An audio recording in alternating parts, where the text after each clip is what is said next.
Hello, welcome to Top of the World.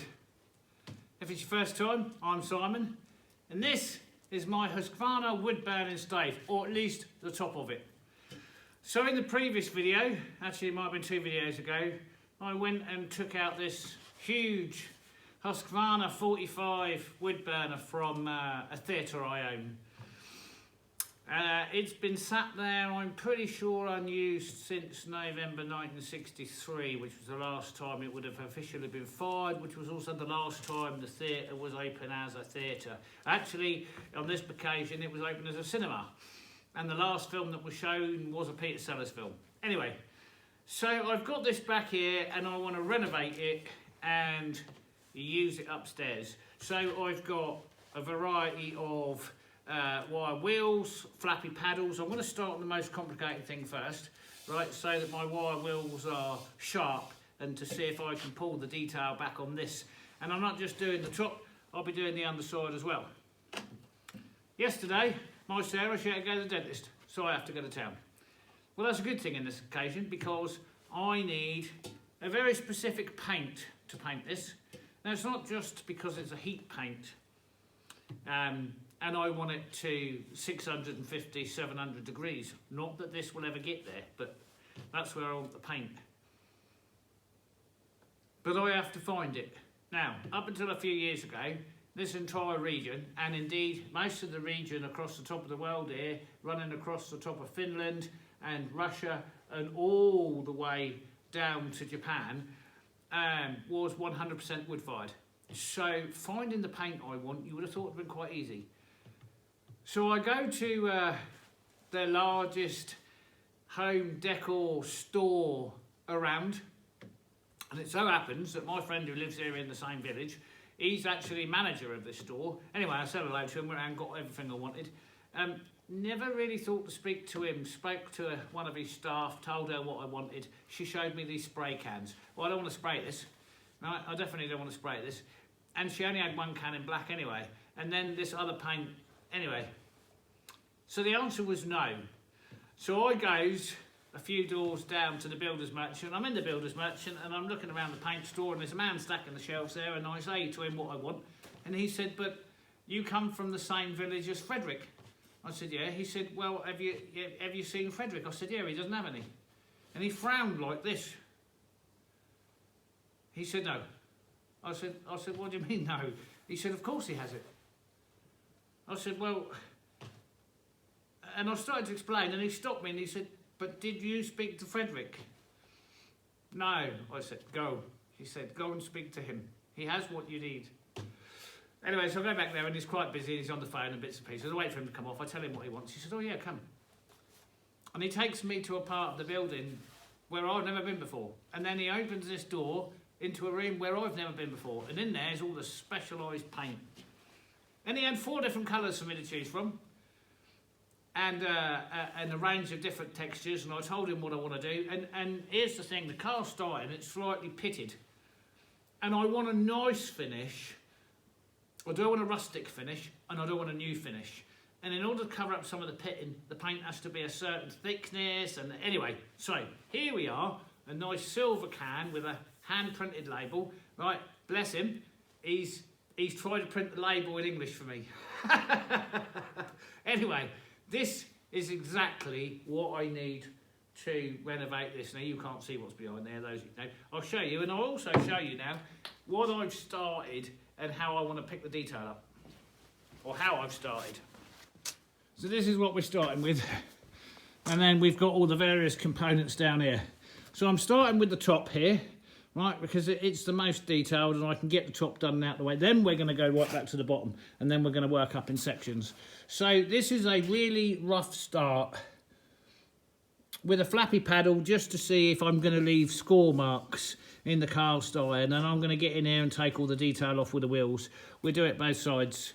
So I'm going to clean that up now, and then I'll show you it cleaned, and then we'll paint that, because once we've done the most detailed bit and we know how the paint's going to lay down, it'll give us a good idea of how far we've got to go with the rest of it.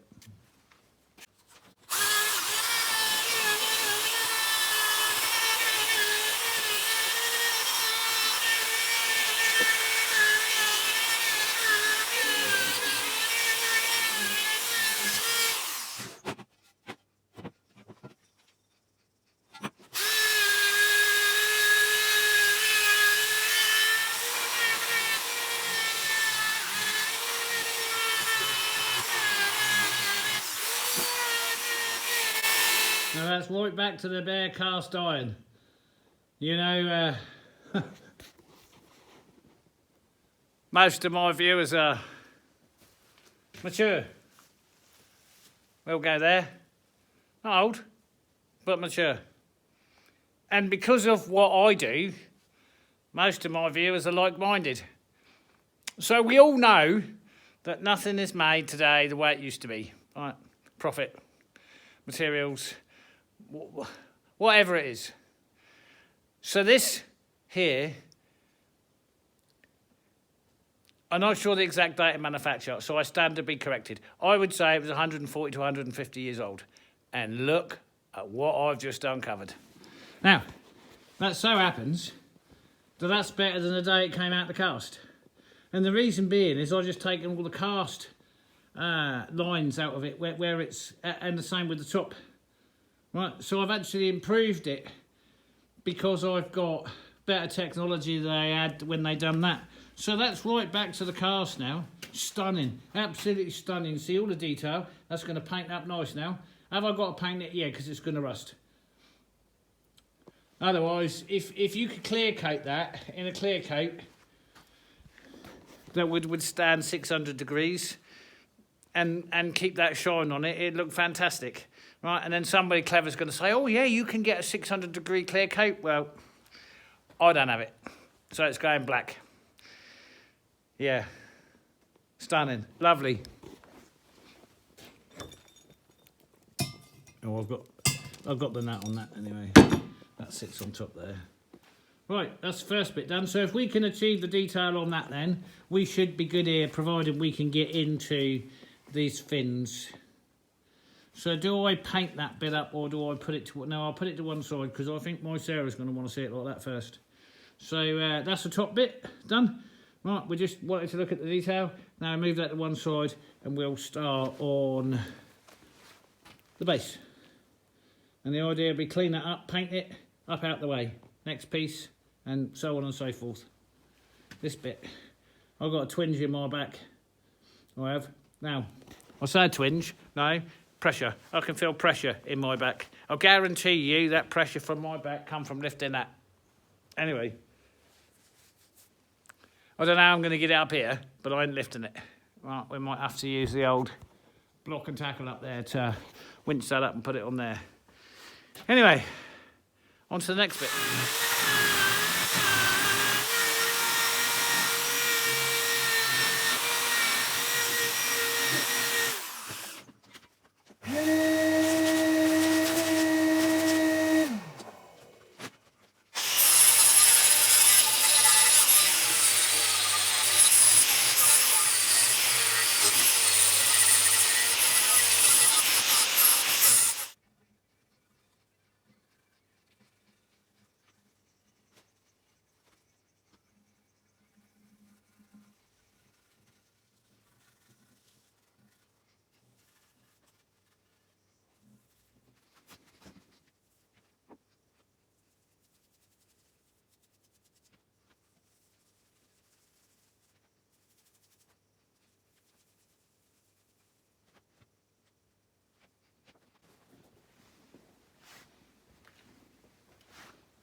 So you'll notice I've painted the inside.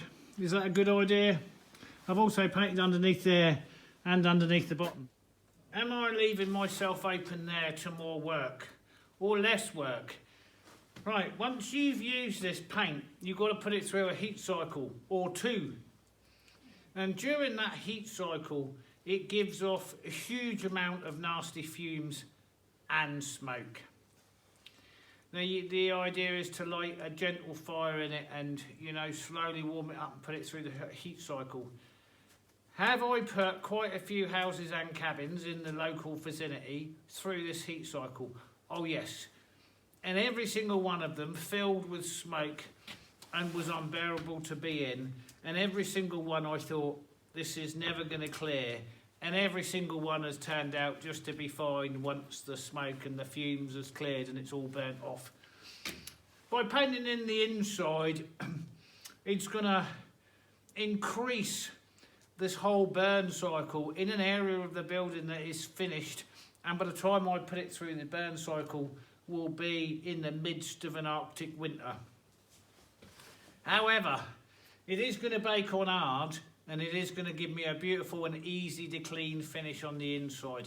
In addition to this, whilst I'm moving it into a mostly finished part of the building, it's also clean. So the idea is once these are dry is I'm going to be shifting them up into the final area where they're going to be assembled, and they're going to sit there for as long as they sit there until I'm ready to put it together.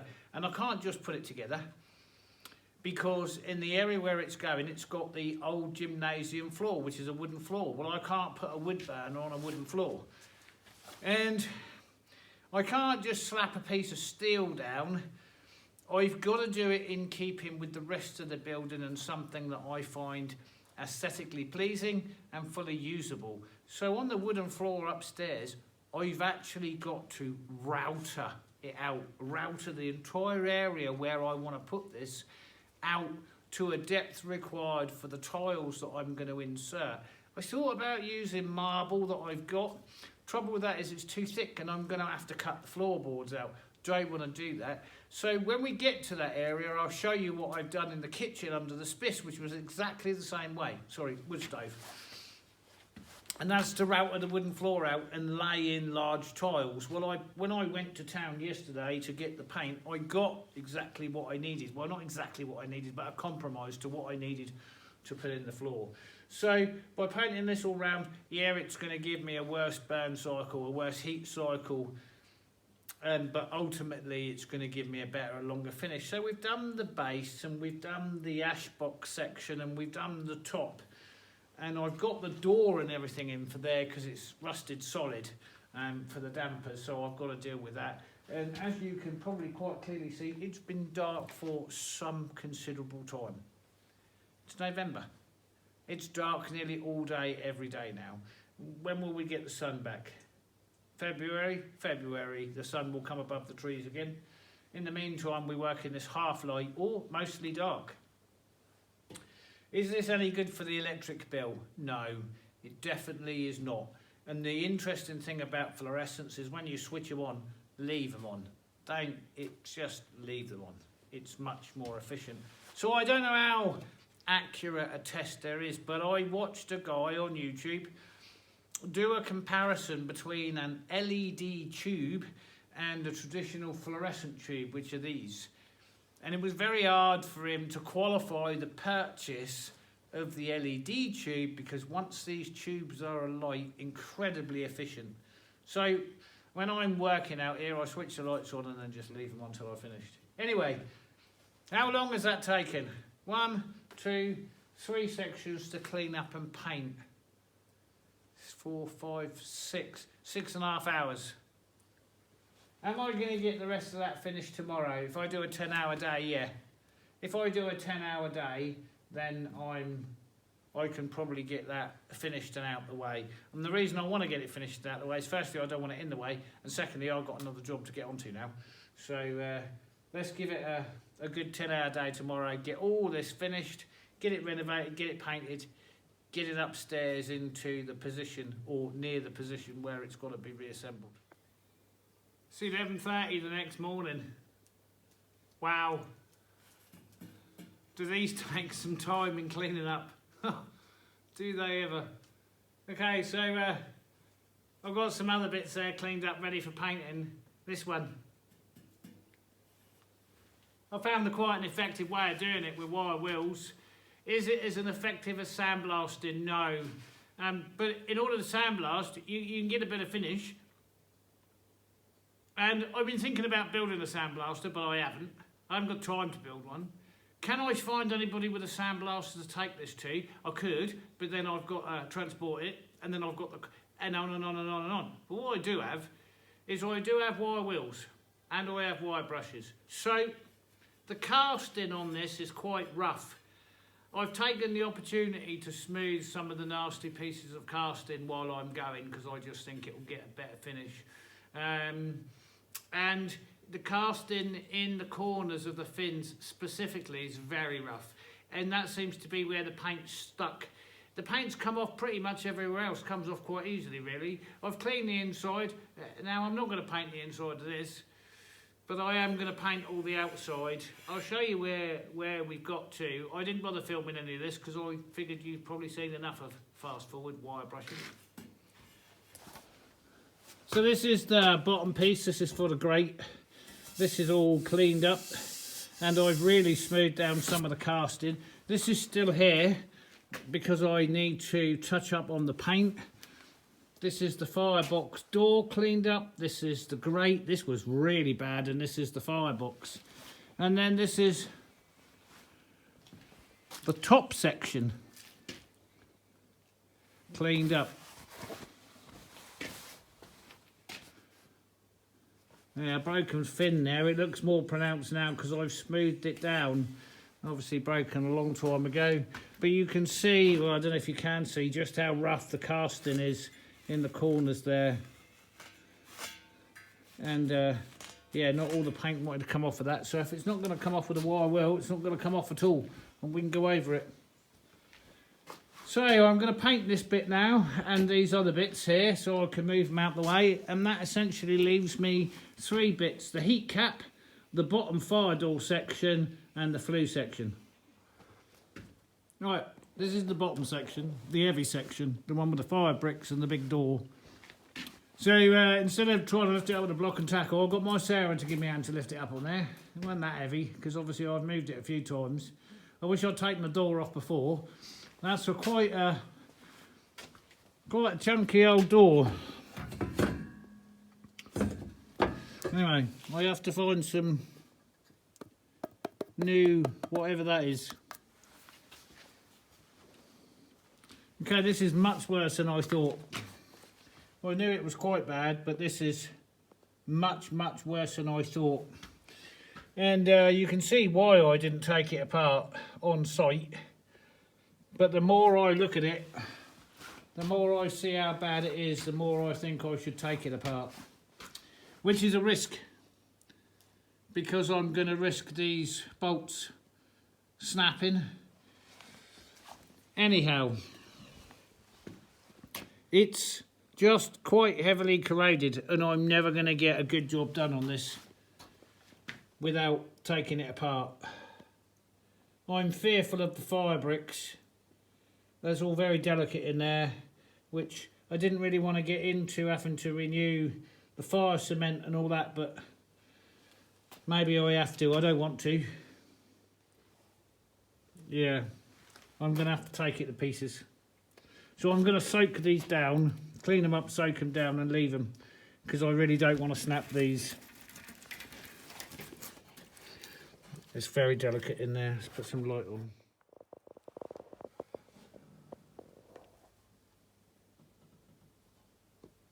Yeah, we might have to get some new fire cement and redo that. I'm not sure that's going to last, and it's quite delicate. The rust is bad in here. It's not that good out here. Anyway, that's what I'm going to do. So that's the top section painted up. What hard work that was. That's the very top cap sitting on the midsection with the flue there. This is the next section to do. This is the bottom section. Well, I've had these soaking now for a couple of hours, and I can tell you I've had to hammer this socket on here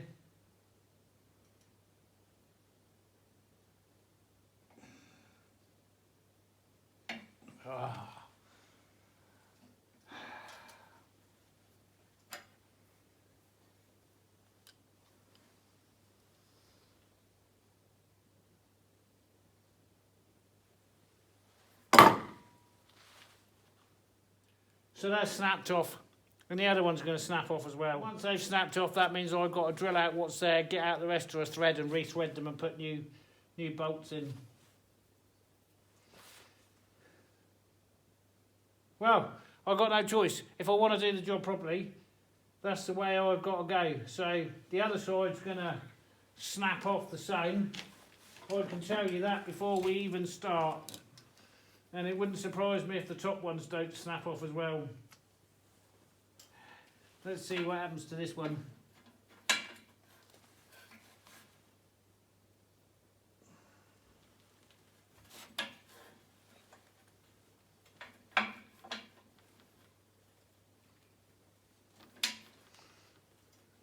I don't believe that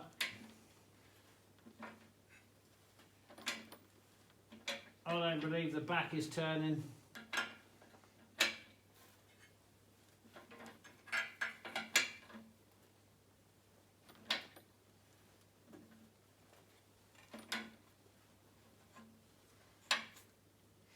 Maybe it is. Maybe that is undoing.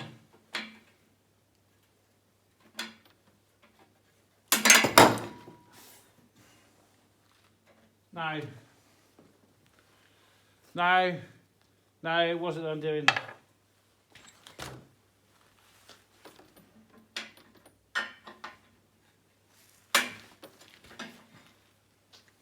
we go. That's all 4 bolts that are going to snap off.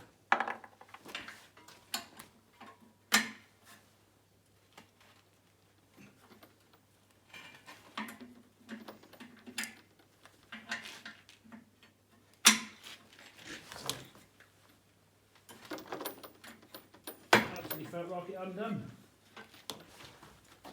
Did it? No. It didn't undo. Right. I'll show you this mess now then. There's our 4 snapped bolts. One in there. One in there. One in there. There. Without damaging it. Okay, that's the door frame. I've got to remember which way it goes up.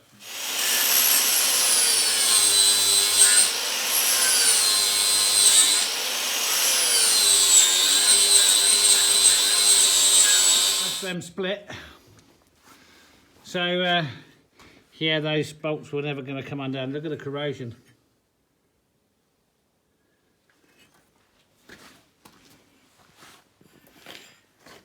That was just never going to happen. So I've got to drill these out now and open up the threads. Yeah, bad levels of corrosion on these sections, and the 5 cement is so bad I'm going to have to renew that now. So, all right.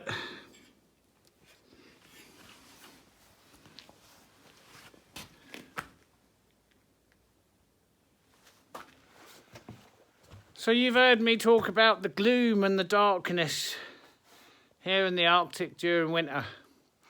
Have I showed it? Am I black? Yeah, have I showed it? No, well, this is it. There appears to be some light coming in through the windows. Right, but that's only because the camera picks up on the light. What time is it?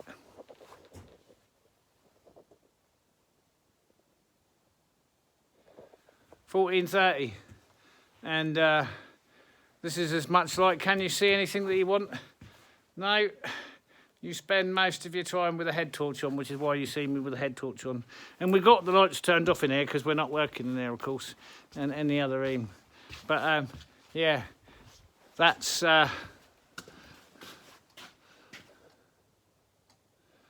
it.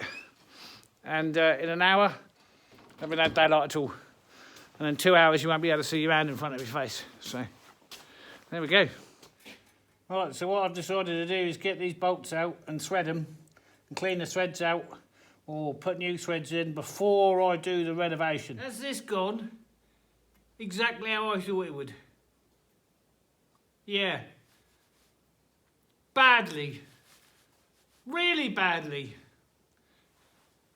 So when I saw this all rusted up and it was in one piece, and all I had to do was tidy it up, doing my best, cover it in a shitload of black paint, take it upstairs. I was into 2.5, 3 hours. No. I thought the right thing to do was take it apart, even though I knew it was going to open up a whole world of hurt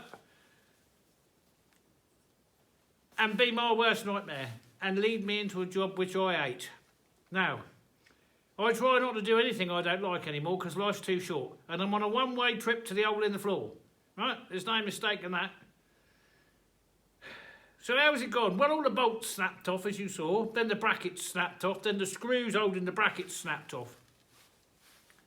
Are any of these snapped off bolts and screws going to come out of this cast iron? No, they're not. So then I've got to drill them, right? Have I got any really good quality small drill bits? No, because they've all snapped a long time ago.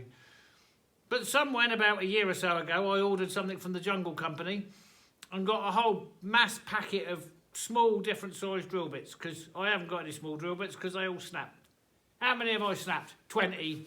25 drill bits I've snapped in the last 4 hours. Is that normal? Yeah. I'll tell you why it's normal. Because I ain't on a pillar drill. I'm just using my old Hitachi there that's been stuck in high gear for years because it's old. And then I bought a new one that got stuck in low gear, so I have 2 battery drivers. One I use for putting in screws and one I use for drilling. The one I use for drilling, it's got a bad electrical connection now, and it starts and have I got to buy a new one? Yeah. Did I buy a new one? No. I didn't buy a new one because I didn't have any work for it, and I don't want to go spending out all that money on something I ain't got any work for. So I managed. Snap 20 drill bits or more. Did any of those drill bits snap off in the hole? Yeah. Yeah, they did. Now, any people that have drilled out bolts where drill bits are snapped in them will know what I'm talking about. Anyway, there's 2 hours gone. How far am I into this? Well, I've got one section down there and I've got 4 holes drilled. Are they tapped? No. This one, well, I've just recovered yet another snap drill bit and hole, so that's 2. And then these 2 big ones are drilled out, and I've got these 2 bracket ones to drill out. I've got another 2 to do tomorrow. Am I stopping now? Yeah, because it's 1,700 hours, that's 10 hours, right? 4 hours has just been on drilling holes out because I decided to take this apart. Is it the right thing to do? Well, it is. It is the right thing to do. Could I have got away without doing it? I could have got away without doing it, but I'd always have known. I'd have always have known. Anyway, I hate this. I hate drilling out bolts and snapping. It's not my thing. It's not my thing. What's the most important thing about this? Being this old, right, and hanging on to my temper. Yeah. That's because you've got to keep going, right? So every time in your temper you pick something up and wang it, right? There's 3 things happen there, right? Firstly, you've got to go and recover whatever you've wanged. Secondly, it's probably broken, and whatever it's broken. So no good has come out of it. Have I seen many, many men lose their temper and smash something or, more than you could ever know. And I've held on to it and I've kept going, even when the drill bits are snapped. Right, you just take a moment, shut your eyes, open your eyes, right, deal with the situation. Now, fortunately, on this occasion, where I've snapped the tiniest drill bit, right, the tiniest drill bits, because you can't hold the thing straight, and sometimes you get a bit impatient and push too much pressure and the drill bit snaps. Such the lightest amount of... Anyway, I know where my failings are. Fortunately, because of the way it is, I could roll this round when the drill bit snapped in the front and drill back through the back. Right? Are you going to blunt the drill bit that you're drilling through the back as soon as you hit it? Yeah, so use a bigger drill bit, right, and make sure you can sharpen your drill bits. I can't sharpen these really small ones down here, right, this size. And the reason I can't sharpen those is because I can't C to sharpen those. Can I sharpen the big ones? Yeah. Little bits like this. Right, you can ask me what size it is. I don't know. It's round. So I've had a bad 4 hours doing this. Things will improve tomorrow when I get past the holes and the tapping out and move forwards. And I've got to make new brackets. And when it's done, it's going to be absolutely pucker. It's the right thing to do, but anyway. And I haven't got a full day tomorrow. I have to go to town tomorrow. And what that does is that gives me an opportunity to go to the stove place and get the, you know, the little windows for the front there. And I need some fire cement. Otherwise, this job will just keep going and going and going. And I've got another job I need to be jumping onto. I can't spend too much time on this. I've got a job I must go and do. Wow. Anyway, that's my frustration. I'm not jumping up and down because I knew I could have left it together and just bodged it. And so when you start taking something apart, you know, and this is not my first radio. I had I think it was a C10. So it was a 1973. My favourite was my 1968, but I'll put a picture of that up in if I can. Anyway, 1973. So I tried taking the cab off and I take the body off. I've obviously got the engine and box out. Was there anything left of the chassis? Well, it looked quite good till I put the sandblaster on it. Anyway, to take off the body and the cab, the front clip, engine, box out, and redo the chassis, really and truly, even by yourself, you should only be in a 5 or 6 days. You really should do. Was there any money left in it by the time I got it back together? No. My welding was much better. Anyway, it's not one of those jobs because this is cast. But you have to be mindful with cast. I'm sure I've mentioned this already. It can be the strongest thing in the world and yet it can split like glass. So be thoughtful. If this was to roll off on the floor, that's it. That's game over. Can I get another one? No, this is obsolete. You'll never find another one of these. Thanks for all those subscribers sent me links. I've seen all those pictures. Not one of them shows this picture. Anyway. Right. Well, I've had enough now. That's 10 hours. Right, we're going to roll into day 3, which is tomorrow. I'll see you in the morning. I'm sure a few seconds ago I was stood in this very position, probably looking the same as I do now, having a rant. Well, it's the next morning. I've been on this 2 hours. It's 9 AM. Come back nice and refreshed, drilled out all the holes, been in the stores, found the bolts that I want to use, found my tapping set. Now I'm going to show you the next process. So I probably already ranted about what an arse it was. Anyway, so there, I'll bring you in here. So when these two bits are bolted together, now they're facing away from each other, you've got 4 holes on the front, which hold the frame.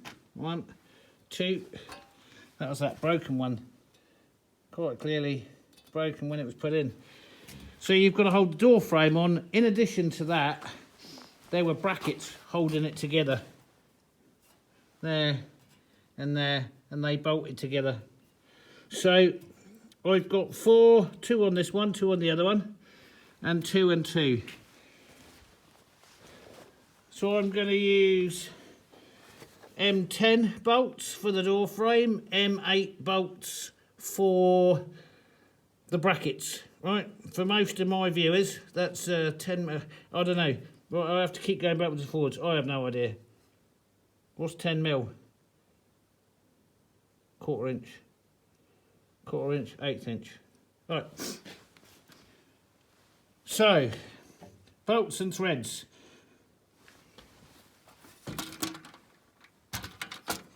This is a very basic tap set.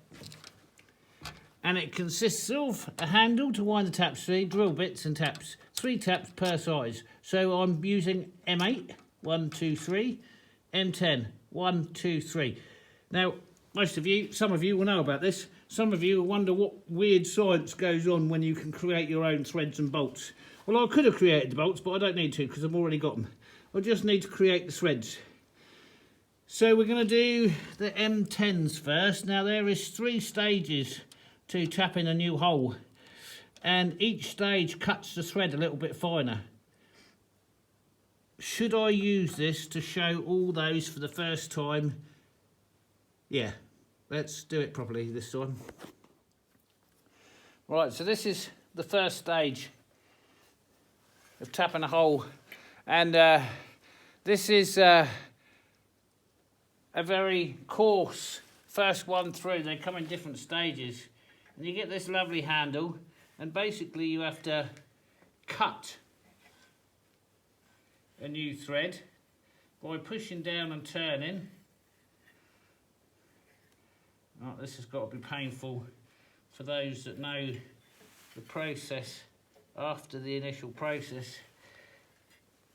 And you can feel it cutting into the steel or the iron or whatever you're cutting into.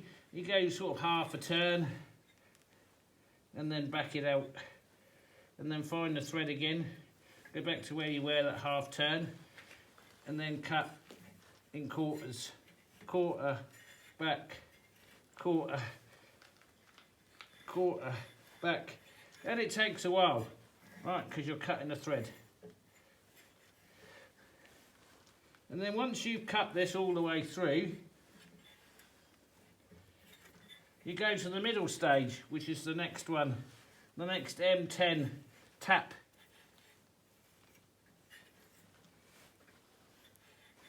Yeah, that's cutting through there, much easier.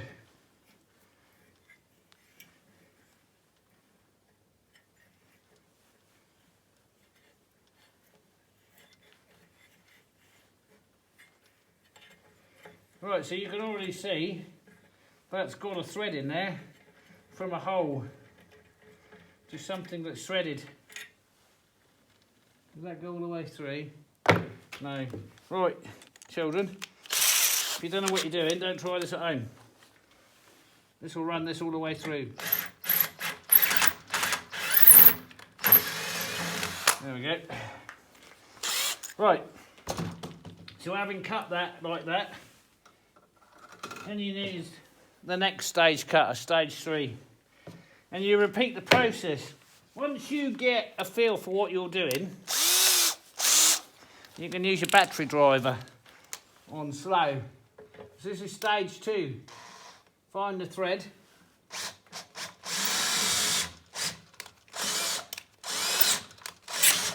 Still got to wind it in and out.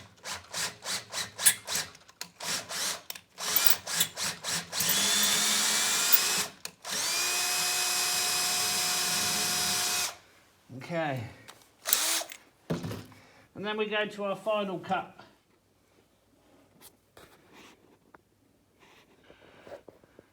So you can already see there's a thread in there, it's just not finished.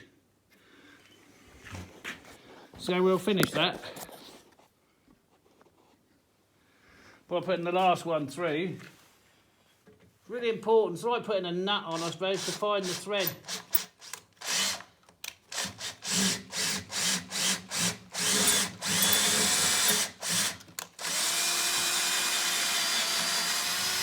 Right, that'll give us a perfect M10 thread. There you go.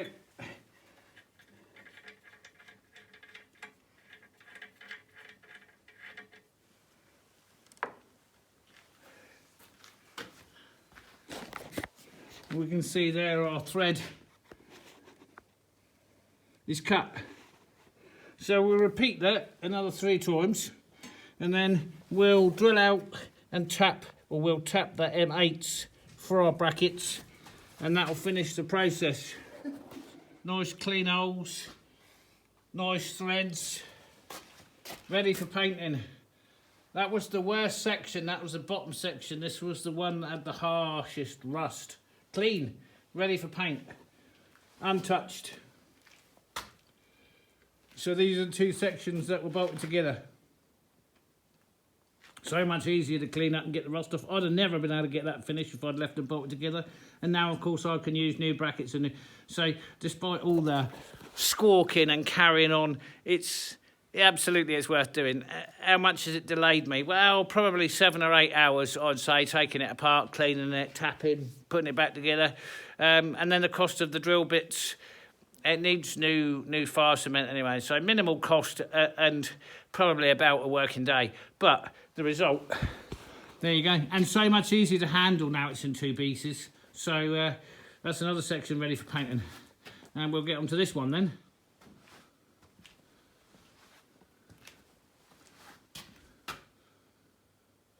Well, I didn't think I was going to get to this stage with these, but I have.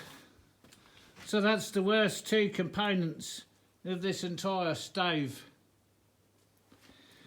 And they're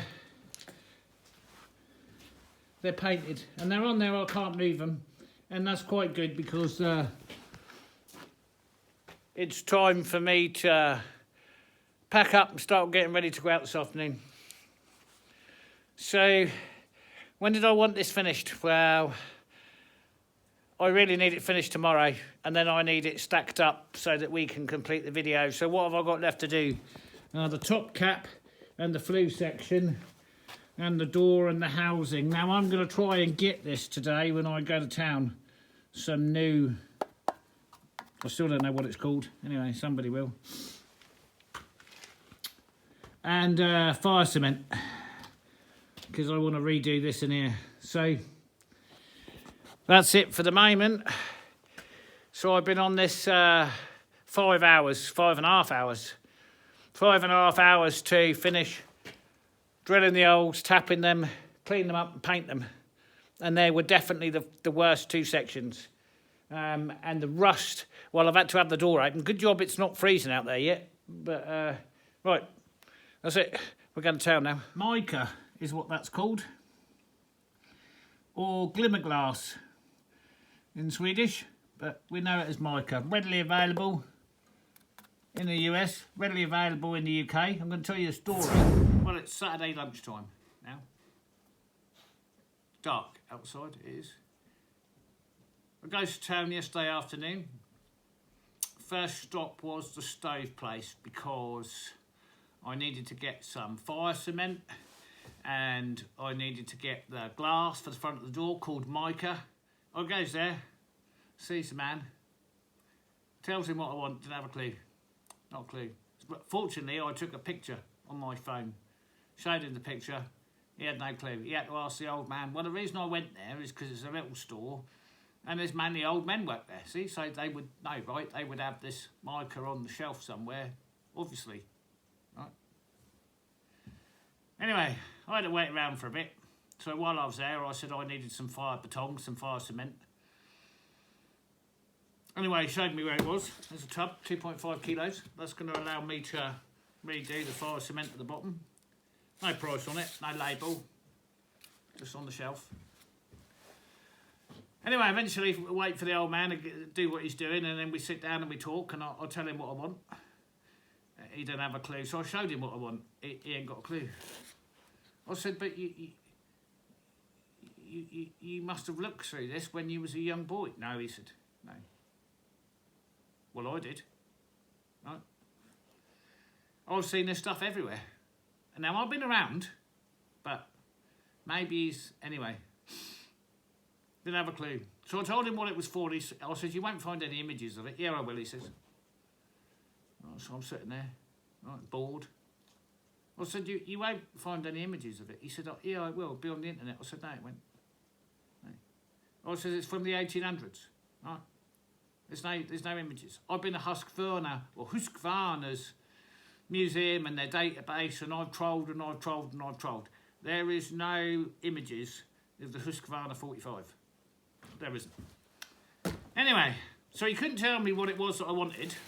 Right? He didn't tell me it was called mica or glimmer glass.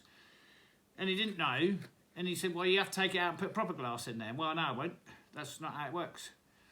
And there's several reasons for that. The door's not set up for proper glass. It's set up for mica. Mica's like so thin. You know, it's a mineral.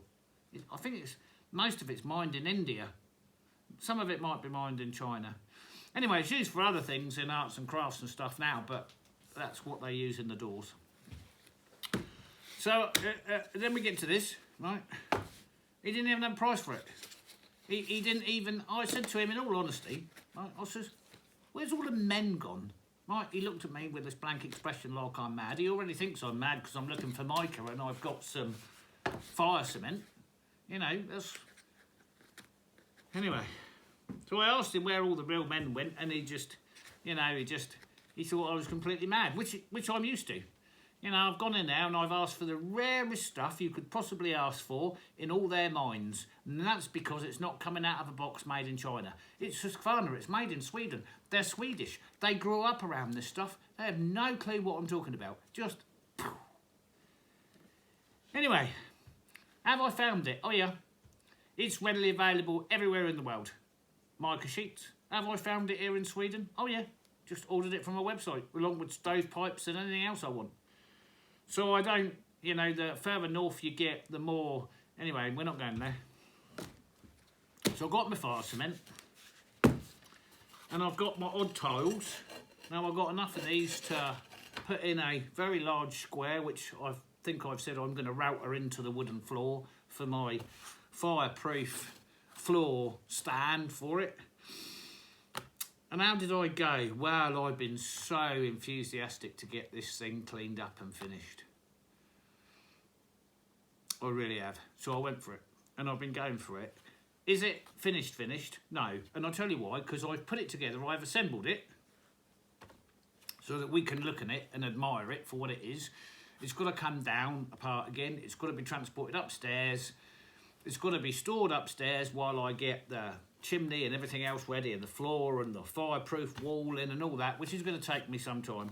And then it's got to go back together, and it's got to be sealed and then touched up with paint. And then I've got to go through the slow burn process, which is a bad one. And I've painted. It's extensively renovated, which means it's painted all over, including where you can't see. Is that going to be a bad day? Yes, it is. But there's only one bad day of a few hours with all the windows open in -25, -30, whatever the temperatures are going to be when I do it, and then it will be done. However, the result is stunning. Did I swear and rant and rave? And has it been a test this week and a job that has really tested me? Yes.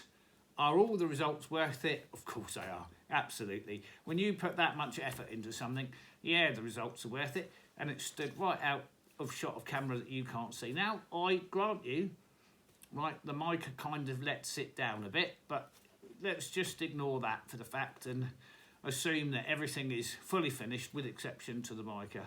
And you're going to really like this. Now, I suppose the important thing about this is try not to get distracted by all the other crap around and stay focused on this. Could I have put it in a bit? Could I put some white sheets up and put it round? And yeah, but I haven't, so I'm not going to. This is how we're going to view it. How tall is it? It's 2.1 metres, 7 feet 4 inches. Quite an amazing piece, I'm sure you'll agree. And there it is in all its glory. Quite amazing, quite amazing. Is this just going to blow that room apart? It's going in the same room where we made the pelmets and we've done all the renovations, and yeah, it's the right size for such a big room. Now you have to bear it in mind the room that we're going to put it in is now only a quarter of the size it was, because it was the old school gymnasium, which I've now put 3 bedrooms and a lounge in. Now the lounge is still bigger than all the bedrooms, but the actual area where this is going is, well, it's a little over a quarter of the original room, but still a very big room with very high ceilings. And now what I'll do is I'll bring you in and we'll have a look around it.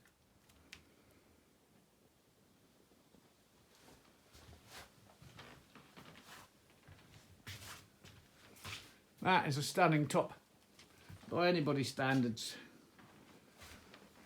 It's so tall, it's quite difficult to get it all in one shot.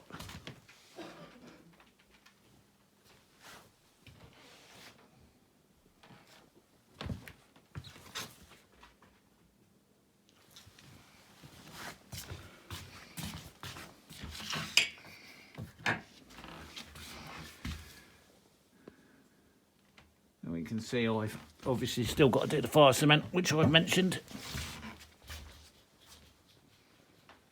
And that's it.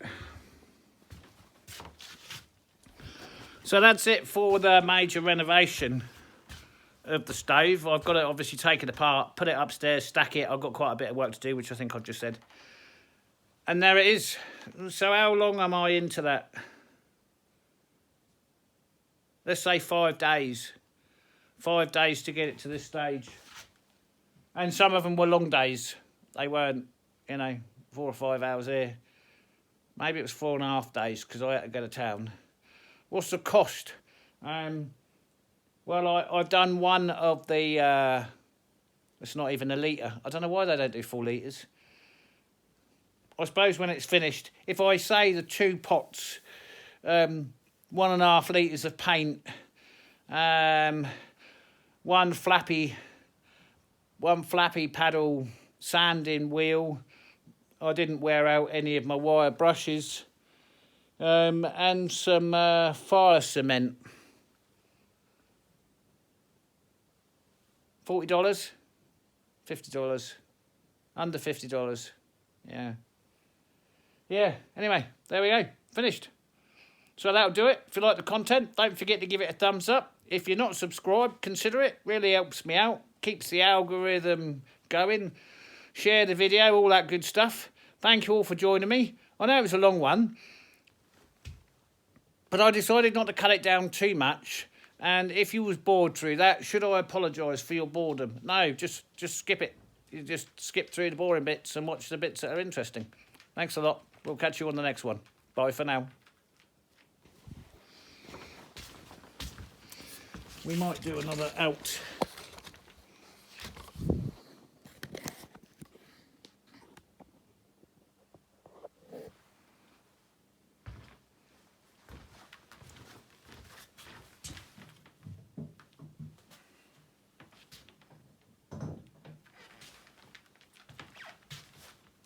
So there we go.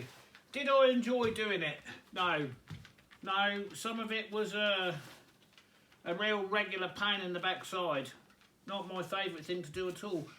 Do I enjoy it now it's down in there? Yeah. Was it all worth it? Absolutely. Am I going to enjoy the heat from this in the future? Will this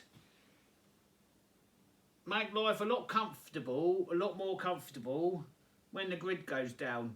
And it will go down. Yeah, it will. Because if this is in that big room upstairs, you could open all the doors and light this and stave off the Arctic winter without electricity. Yeah, and I'm quite sure I wouldn't have done this now. I'm not quite sure. I know I wouldn't have done this now if the world wasn't in the... Don't even say it, Simon. If the situation wasn't as it was, this could have waited a year or two. There'd have been no real rush, although I do want to finish that room. However, I know that various people have made some catastrophic mistakes, some really major mistakes. I'm probably, if I didn't have this other work to go and do, I could probably have this up and running in a week, although I've got to order some flue parts. But it's there, it's going upstairs. It will definitely save our bacon in the event of a catastrophe of one description or another, and there's several that could happen. In addition to that, it's going to finish that room off, make it look really nice. And I don't think you need to put an awful lot of wood in there to really heat up this. And this, of course, with the way it is going to radiate heat for some time. And I like the fact that the flue cone comes out at the bottom of this section, and therefore this whole section acts as a huge baffle and retains the heat. And this, of course, is designed to let the heat out. So, yeah, it's going to work really well. It's going to work really well. I'm happy with it. I hope it wasn't too boring.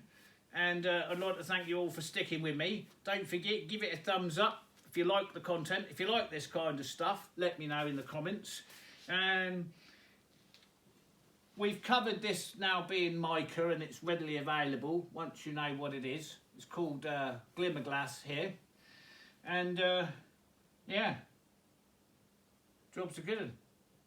We'll catch you on the next one. Bye for now.